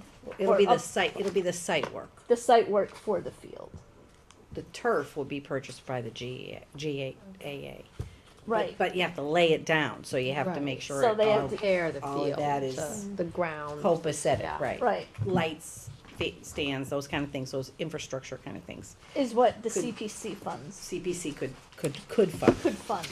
Should they choose CPC to. funds could be used for those items. So they're looking for us to write a letter and possibly serve on a subcommittee representing, putting a school committee representative on a turf field committee, if you will, that kind of secures our interest and speaks for the committee at the town level. So Carol drafted a letter, which will be written, it'll come from the committee and from Carol saying we support this project. They've been partners for a long time with us. We've been, we've been involved with all the discussions. But we wanted to bring it before the committee to see what everyone's take on it was. We're not gonna wordsmith the letter and go through that now, but the spirit of it is, as a committee, we support the field or we don't support the field. And them working with Park and Rec to get CPC funds to do the site work and other improvements. CPC is Community Preservation Committee. They can only use CPC funds, I think that comes out of a portion of tax dollars. Yeah, we have, yeah. But, so it didn't used to be able to be used on existing fields. Okay. But the law has changed recently, which does allow that, which is why this project can potentially go forward, I because see. we would literally be working on an existing field. And it is a school field, so it's our responsibility. So it's important that as a committee, we agree or. Would they be able to put another bathroom into that baseball field, that area? A what? An extra porta potty? I have no idea. That discussion would have to be had. That would have That's to be. kind of That's what the committee would. Yeah, that's kind of why that about. subcommittee. Yeah, that we would have a representative on that subcommittee to represent whatever. Like Rob is on the school building committee. I don't recall talking much about this as a school committee. We probably haven't talked about it because it really hasn't been much in the last 2 years. We talked about it a lot more when we were presenting yearly plans of the projects that GAA was doing in coordination with the I schools. remember those a long time ago, those meetings. Well, there has been a hiatus in the discussion because there's nothing to discuss if the law hadn't changed. Yeah. Right. So the conversations probably a It's- year ago were mostly with the GAA. Yep. And they did go to CPC and got $10,000 to do a engineering study. They did do the engineering study. In fact, I think they came here and talked a little bit about what that involved. And then, as I said, it's been on hiatus. Once the law changed, then we had a meeting in my office, but it wasn't just the GAA. It was Park and Rec, it was Conservation, it was Planning, the Planning Board, the town planner was there. Yeah. Okay. Myself, and the purpose of that was to talk about how we could look at this not just as a field, but then how does it relate To the town. out of something that came out of the building committee. And the decision at the time was the GA would present a proposal, which was for the end of November, to the CPC. Since then, the discussion has changed, and it's actually the Park and Rec, because they're a town board, and they're a town department, as opposed to GAA being more of a private entity. there's a coordinated effort, it's probably gonna be Park and Rec that requests the funds. But what we're talking about tonight is, they wanna follow a process similar to what they did with Harry Murch Park, which I don't know much about that, except that I do know that there was some kind of a committee convened, and the details were worked out. So that's what they want. They want to know that the school committee is supportive of moving forward with the discussions about a turf field on our property, and that we would be willing to participate in a committee. steering committee. A subcommittee. So A town committee. So the decision is done. A turf field is versus real grass and a complete renovation of the sub base. That's off the table. No, I don't think it's off the table, but that's not the project they're talking about. So I think that, we aren't talking about that right now as a school committee. We haven't talked about that. At the school level, we Right. haven't talked about that. Right. We've been focused on whether or not this turf project is one that we feel is a good fit for us. That's the purpose of the further conversation. Is it, at the end of the day, is it a project that the town really needs? So it's not, so engineering plans haven't been prepared, the field hasn't been designed, and it's, Engineering plans have been developed. Yep. so it is fait accompli in that regard. They're moving ahead. Your question is this the decision about how this field should be handled to turn it to an AstroTurf field? That decision has been made, right? That's what you're asking. That's what you're asking. That's Well, the one proposal question I'm that's being discussed. That's one That's the proposal that's being discussed, is a turf field. That's that's the true answer. Yeah, I don't think. Rob is asking, is it a done deal? Again, I think there's room for discussion, but the project that these groups are proposing is for a turf field. It's not to create I guess a what grass I'm, field. I guess what I'm struggling with, and it's not that I don't think having a new field is not the thing to do. That's clearly, we need a new field, but I don't recall, as a school committee, having any discussion about what is the best way to do it. Artificial turf versus, it's been other committees talking about this somewhere else. And Well, there was more discussion before you came on the Yeah, committee, Rob. there was, we had, That was already sort of down the road before you got on the committee. I didn't know that. um, So then, it's already been discussed that the school committee before had already discussed and agreed that turf was not the way to go, and it was to go with artificial. The turf was. turf was the way to go.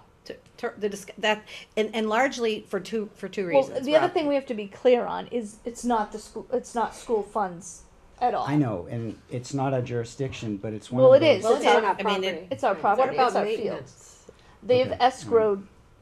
They've been escrowing funds so that they can replace it in 50. They can replace the They turf said the maintenance is less than the cost of. in like 15 years. Okay, right, but yeah, on a yearly basis or on a seasonal basis, it's less, that's good. Well, I think that the thinking was it could be used more often. Right now, we can't use some I of think our you know what fields. I think maybe what we should do. I mean, we have two options here. We can either say no, or we can ask them to come in and present to the committee where they are. It would be I don't useful know that to that know, answers Rob's but I question. think it would be useful to know how this decision about installing an AstroTurf field was reached, as opposed to just maintaining a regular field, doing whatever upgrades. I think on a need to be cost done. basis, it was determined, and this is going back a couple of years and ago. that'd be a great piece of information. Is that it was Cost? more. Well, that's what I was quickly trying to tell you, that the reasons for it were that our fields right now are overused. So I there was understand. one school of thought that said a turf field can be used every season, That all is- the time. that is correct. It can be used for pretty much every sport. That is correct. It would allow for being able to rest our other fields, perhaps seed them, fertilize them, have some grass, which would be a very nice feature. And then the other was that there's potentially a revenue generation for the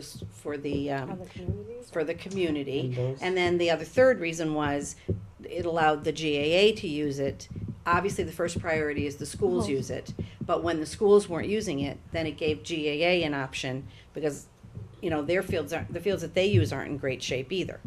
So those were the general reasons why it was considered positive. Those are good reasons.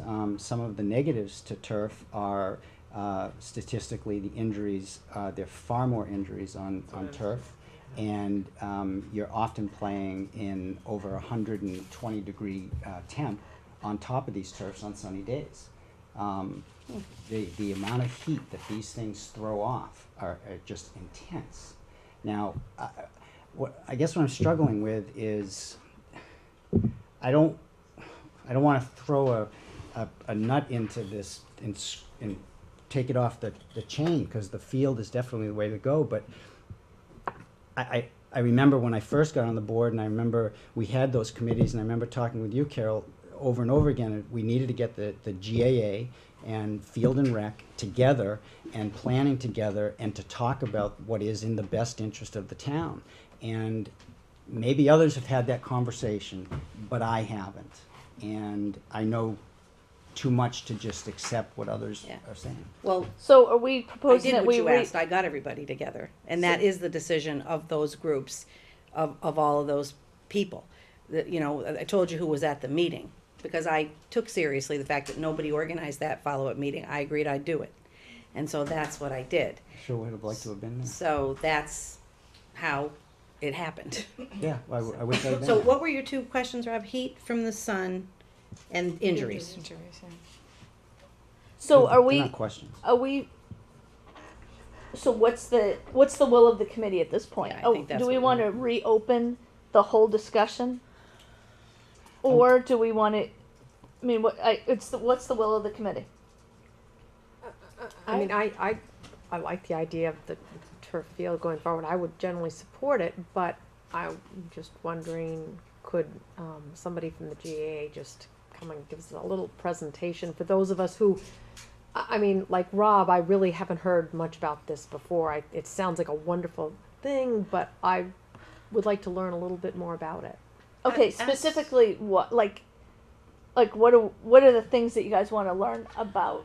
I would like to know the safety element. I think whether or not there really is a statistical difference in the number of injuries that are incurred playing on one of these fields as opposed to playing on a normal grass field. I think the environmental impact of installing a large field that's made out of a synthetic material is something. So the heat is definitely an issue. We live on a planet that's getting warmer, and we're seeing, you know, the effects of that. Do we want to be contributing to that? Does this make a contribution in some way? Is there an environmental impact that we should be considering before we? I would like these questions answered before we say that as a committee, before I could vote as a committee member. The thing that we just need to be clear on is that this is their proposal. It's our fields. Our vote isn't whether it's going to be grass or turf. If they want to do turf, but we're not willing to put it on our fields, we can't.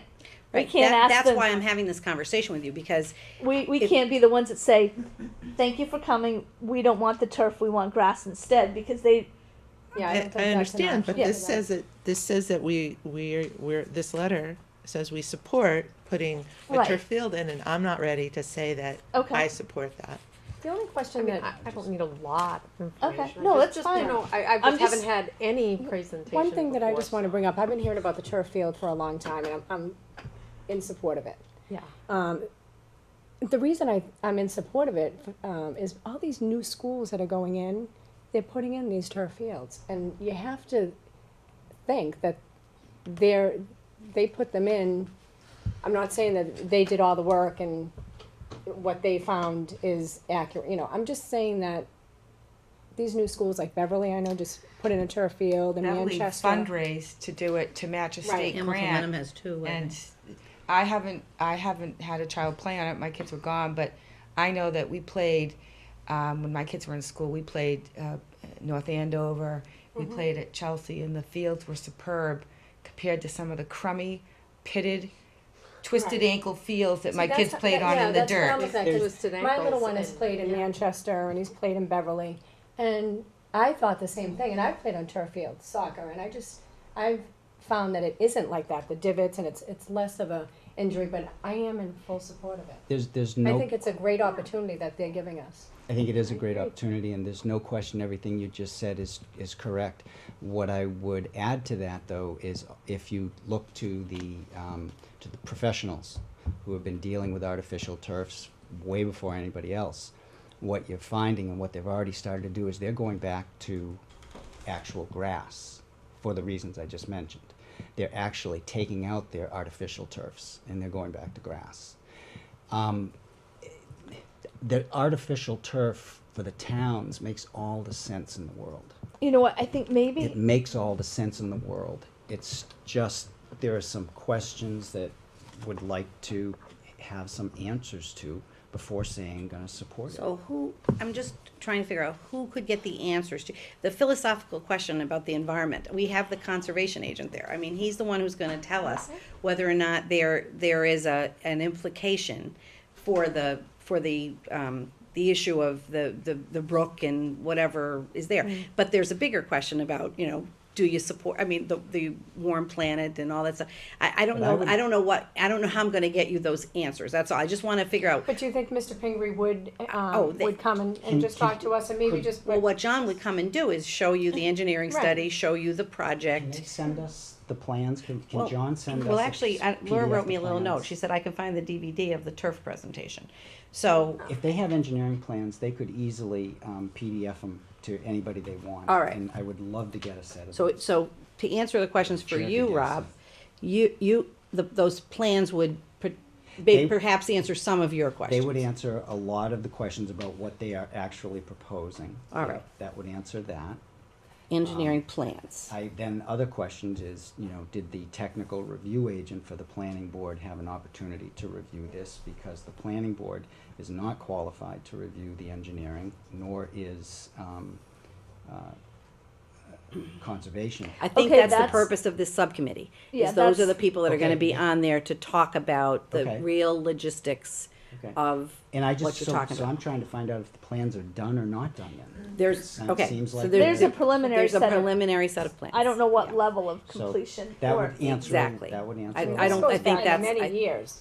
But I think that's what the Yes. steering committee is. I think- And I think what they're the reason they wanna know if the committee's willing to participate in the steering committee or this discussion is, what they don't wanna do is see every other department say, yeah, let's go forward, and then the school committee say, Sure. but we're not in Yeah. support. And I wanna And- support it. And so there's obviously CPC is trying to, at the end of November, complete their gathering of proposals. And then they're gonna wanna have conversations with groups. So I said, well, we're having a meeting on Thursday, let me bring it up with the committee. And all they were looking for was an email basically saying, yeah, the board's in support, of a potential project, and they will participate in the steering committee. That's what they think were they're gonna hoping I need to- would Not do. what is- your letter said. I understand, because But- what my understanding of what they wanted when I wrote the packet was that. In fact, I had this conversation with Ann and have said, we need to change that tonight, and we need to be clear that they're looking for participation on a committee. Absolutely. So, Totally. And I did Totally support send that. an email to both Carol and Ann saying that I would Barbie had said like it. to be considered for that steering committee. Okay. Actually, I think in the orange I notes, I didn't- explained that, It'd be perfect. that I was Is looking it for a possible committee. for 2 people to be on Huh? I It- wouldn't mind too. Yeah. that? Is it, I don't think it's a real issue. No, either but let's way. just keep going through this. So I guess we have to figure out, so what is the wish of the committee here? So I can get you the engineering plans that they have so far, Yeah. and I can ask the question about the technical review agent for the planning board, and, And I And maybe that DVD presentation, Rob. if she can get us the DVD, See that? anybody who Laura wants the get you DVD can, presentation. I'm guessing the DVD presentation though is what artificial turfs are about, and it's more of a. no, it's exactly what they were planning what to do. they're planning For to do this one. for this. And how to engineer it. Yeah. Oh, okay. Well, Sounds okay. like they've gone quite a long way. There's They've been a lot invested of- they've- an yeah. amount of an unbelievable amount of Now, time. and Alana's money. questions, what, I'm trying to think of how I could get you what you're looking I think you for. pose them to John Hers are Pinger. factual. Hmm? Hers are just statistics and data. Yeah, I think absolutely. you pose them to. I think whoever is in charge of the GAA thing, just pose them to them. They can go to there. Okay. consultants, they should be able to answer that. All right, I think I've got them. All right, I'll take care of this. And I want to be clear, I want to support it. I just, as a planner by, training and sitting on the school committee and engineering and all those things are going through my head, and they're just big question marks right now, that's all. Okay. Okay, I'll get you more information. All right. All right, we need to increase, the middle school student activity account for, Kiev, and this is just a matter of, housekeeping so that they can accept the payments by the parents and process the checks, pay the bills. So Chair will entertain a motion to temporarily increase the middle school student activity account maximum from 10,000 to 30,000 for the period of April 2nd to May 30th, 2012, but I don't think that's correct. Yeah. I think we want to say, so scratch that motion, we want it from November 15th to, I'm going to say January 30th. That should be. I don't know. Why did it say so late? When are they going?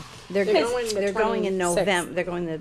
Oh, well, November. you're fine, The because then we'll have paid all the bills But by is then. the sixth eighth grade. grade when is the 8th grade going? We'll have That's to right. we'll do it again in May. Okay.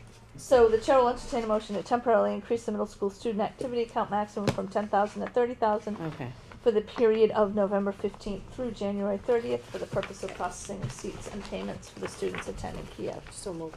That'll work. Second. Any further discussion? That'll work. No. All those in favor? Aye. Aye. Okay, we have another acceptance, and this is for the 5th grade celebration bake sale proceeds from Election Day, and this is going to be put towards the 5th grade celebration that will take place in June of this year. So the chair will entertain a motion to accept the 5th grade celebration donation of $2,868.34 For a bake sale.